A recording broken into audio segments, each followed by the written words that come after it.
Mr. Glover, please proceed. Mr. Chairman, Congressman Biggert, other members of the committee, I want to thank you for the opportunity to be here. I'm Jere Glover, Executive Director of the Small Business Technology Council of the National Small Business Association. We represent the 7,000 SBIR companies that are active in the SBIR program today. America is certainly not doing enough to promote innovation, especially given the state of competition from foreign countries that are graduating more scientists and engineers than we are, and the state of our economy today. Our share of the global technology market is declining. 10 foreign countries have copied the SBIR program, major countries. Witness after witness, GAO study after GAO study, report after report say the program is working remarkably well and has for 26 years. Please don't mess it up. The SBIR program isn't broken. It doesn't need fixing. Please make changes that are limited and monitored carefully, and that make sure the agencies, the GAO and the National Academy of Sciences report fully on those changes and how they affect the program and how they affect the technology community. Asking small business to trust the government, to allow the agencies to be flexible, to allow the government to change or modify the program that is small businesses' only real portal or access to the federal R&D dollars is like waving a red flag in front of small business. 30 years of experience with government has proven that small business will come out on the short end. Little has changed in the federal R&D marketplace in the past 30 years. Small business share of the federal R&D market was 3.5% in 1978. It has now increased to 4.3% in 30 years. But the technology marketplace has changed, and changed significantly. In 1978, small business employed only 6% of the scientists and engineers in America. Today, according to the National Science Foundation Science Indicators, that number has gone up to 38%. Small businesses receive 38% of all U.S. patents, and SBIR companies have received over 60,000 patents and are patenting at the rate of basically 5,000 patents per year. Where did innovation come from?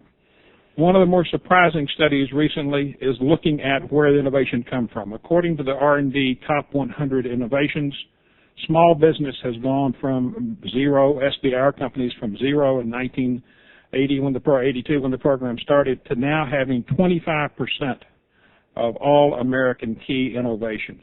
At the same time, large firms have dropped from 40 innovations per cycle down to under 10. So small business is where the job creation is really happening. Let me just mention that there's a lot of discussion of where the SBIR program should be focused. It is always focused on the first three basic parts of this: basic research, applied research, and development. The commercialization has always been beyond the SBIR program, and it should be. For example, the entire HHS budget would not fund one single drug going through their application. My friend Jim Greenwood has pointed out that it takes $800 million. The HHS entire budget would not even fund one. We have to be realistic. When you get into the commercial arena, this program and the federal government simply don't have the funds to pick enough winners to make it work.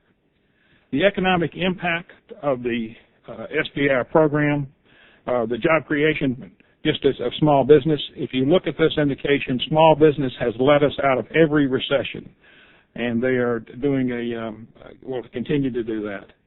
The economic impact of the SBIR program, if you look in the back of my testimony, you'll see green pages, and they have information on each specific congressional district or the states of the various members. What is important to point out is that this SBIR program, using a random selection of states, those represented on this subcommittee, have received $6.5 billion of SBIR awards. Currently, in the last 5 years, there are almost $2 billion involved. And those companies have created over 100,000 jobs, or maintained, I should say, created and maintained 100,000 jobs, and have filed from 14 patents just for the members in the states that are represented on this subcommittee. It's a wonderful program. It has worked extremely well. The universities and small business have worked well together, and that have been improving and working well. We are starving the most productive sector of the small business economy, the high-tech small business companies, and underfunding the most prolific scientists and engineers. That, in a nutshell, ladies and gentlemen, is why we are losing in the international market share and what we need to do to improve our economy. We need to continue. We can't continue down this road with small business receiving less than 5% of the federal R&D dollars and expect the technology innovation to lead us out of the recession and into a larger share of the global technology market. Thank you. Thank you very much, Mr. Glover. While I may not completely agree with all your substantive points, I sure do wish that I could talk like you. I've always wanted to have a Southern accent. I've always wanted to be a Western cowboy, but there are just some things that aren't going to happen in this life.